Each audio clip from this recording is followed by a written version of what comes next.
بعد كام يوم هتم ال22 سنة، وحسيت ان قبل ما ابدا سنة من عمري ان انا اقول لكم انا مين وليه بدات القناة دي اصلا. انا مش عارفة ابدا الفيديو ده ازاي بصراحة، ويمكن دي اغرب حاجة. انا بقالي فترة بصور فيديوهات وبطلع على القناة، وان ده الفيديو اللي المفروض يكون اول فيديو ينزل على القناة، لا هو ده الخامس او السادس اصلا. بس قلت خلاص يا شهد كفايه كسوف لحد دلوقتي، فاعتبروا ان ده اول فيديو ليا رسمي على القناه، كانه اول فيديو يا جماعه. ولو دي اول مره تشوفوني، انا شهد من مصر، عندي 21 سنه، او خلينا نقول 22 سنه، لان عيد ميلادي يوم 30/8 اللي هو بعد كام يوم ده. مش عارفه ليه حاسه ان 22 سنه ده كبير، انا يا جماعه لسه عندي 18 سنه عادي، لسه صغيره. بس بما ان دي اول مره اتكلم معاكم عن نفسي، فخلوني احكي لكم انا مين وليه بدات القناه وليه انا قاعده قدام الكاميرا دلوقتي. انا من زمان بحب فكره التصوير جدا، بحب فكره ان الواحد يبقى ماسك تليفون كده ويصور بيه الاجواء والناس وحواليه وكل حاجه، وبعد كده ياخد الفيديوهات دي يروح يعمل لها مونتاج، يقص ويركب ويحط صوت ويحط حاجات. بحس ان الحاجه دي حلوه قوي، ويمكن ناس كتير بتشوف ان ما هو فيديو خلاص بتصوري وتنزليه، لكن بالنسبه لي الموضوع مش كده. انا بحب لما اعمل حاجه اعملها من الصفر، بتكون في دماغي الفكره، بعد كده بطلعها في فيديو، وبعد كده باخد الفيديو ده امنتجه واطلع منه ال10 دقايق او ال5 دقايق او الربع ساعه اللي انتوا بتشوفوهم، مع ان الفيديو ده ممكن مثلا يوصل لنص ساعة او ساعة. وعلشان كده انا عملت القناة، مش علشان اقول لكم ان انا داخلة عشان ابقى مشهورة او ان انا ابقى ترند او ان تبقى الناس كلها تبقى عارفاني، يعني بالعكس انا نفسي في حاجة ابسط واكبر من كده. انا كل حلم حياتي اني اسافر، نفسي اسافر اشوف بلاد جديدة، اروح اماكن عمري ما روحتها، واتعرف على ناس جديدة واشوف ثقافات جديدة، واصور كل ده وانزله لكم في فيديو.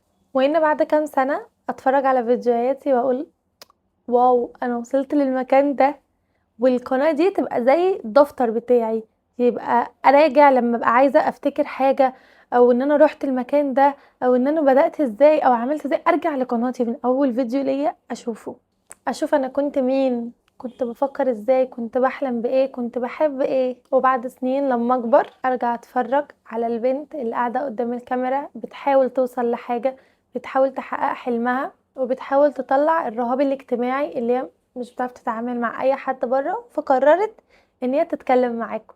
وانا مش عايزه اتشهر كده وخلاص، مش عايزه اتشهر عشان عملت حاجه عبيطه، لان فعلا ممكن حاجه عبيطه تجيب مليون مشاهده، بس بعد 5 سنين انا هكون ايه؟ هكون مبسوطه اني عملت كده، ولا هكون بتمنى ان الفيديو ده يختفي؟ انا نفسي بعد كام سنه لما افتح القناه وانزل تحت شويه ما كنتش محرجه من اي فيديو انا عملته، وان نفسي اقول دي كانت بدايتي، انا كنت صغيره، انا كنت بتوتر قدام الكاميرا، بس عمري ما كنت بعمل حاجة أنا مش مقتنعة بيها لمجرد إن الناس تتفرج. ودي حاجة مهمة جدا بالنسبة لي. وفي حاجة كمان انتوا ممكن تستغربوها شوية، أنا أكتر واحدة عندها أحلام في الدنيا، أحلامي كبيرة جدا، ومن ضمن الحاجات اللي أنا بتمنى إن أنا أعملها هو إني أغطي رقبتي وشعري. أنا دلوقتي طالعه لكم في الفيديو مغطية رقبتي، علشان إن شاء الله الفيديو ده يعيش، والفيديو ده يبقى أحسن فيديو أنا عملته على القناة، مغطية رقبتي. ونفسي كمان ان اقدر اعمل المحتوى بتاعي من غير اغاني، من غير موسيقى. مش بقول ان ده هيحصل بكرة، ومش بقول لكم ان انا خلاص وصلت للمرحلة دي، انا لسه في بداية طريقي ولسه بتعلم ولسه بحاول. بس انا حبيت اقول لكم من البداية عشان لما تيجوا بعد فترة وتلاقوا تغيير في المحتوى بتاعي او شكلي او في طريقة الفيديوهات، تعرفوا ان دي حاجة انا كنت بتمناها من زمان.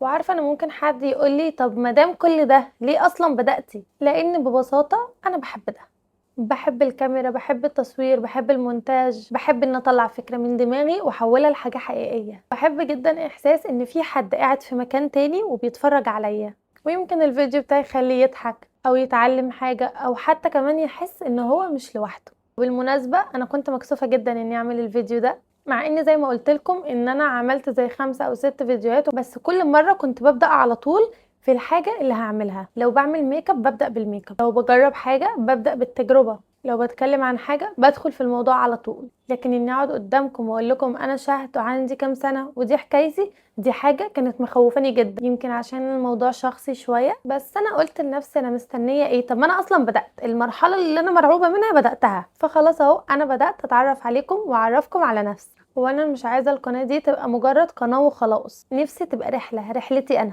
من بنت عندها 22 سنة تقريبا بتحاول تكتشف وعايزة تعرف هي هتعمل ايه في حياتها، لبنت بعد كام سنة ان شاء الله تكون سافرت وشافت بلاد وعرفت ثقافات وعملت حاجات كانت بتخاف تعملها واتعلمت وكبرت واتغيرت. ممكن جدا بعد سنة او سنتين اكون مختلفة جدا عن دلوقتي، وده طبيعي. يمكن طريقة كلامي تتغير، يمكن المحتوى يتغير، يمكن اصلا احلامي ذات نفسها تتغير. بس الحاجة اللي اتمنى ان هي ما تتغيرش اني افضل بعمل الحاجة اللي انا مقتنعة بيها وبحبها.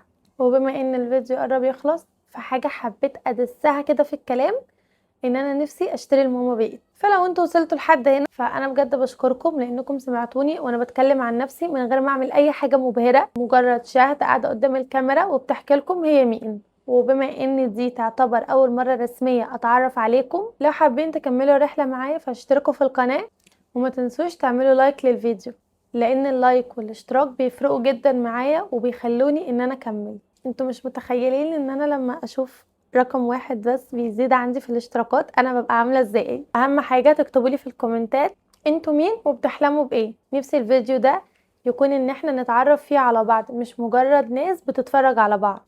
وانا مش عارفه الفيديو ده هيوصل لكام شخص، ولا القناه دي بعد سنه هتبقى عامله ازاي، ولا حتى انا بعد سنه هبقى فين. بس اتمنى لما ارجع للفيديو ده بعد سنين افتكر وانا قاعده هنا عندي 22 سنه ولسه بحلم، واقول الحمد لله اني بدأت. واتمنى انكم تكونوا موجودين معايا من البداية. اشوفكم في الفيديو الجاي، وما تنسوش دي مش النهاية، دي البداية. باي.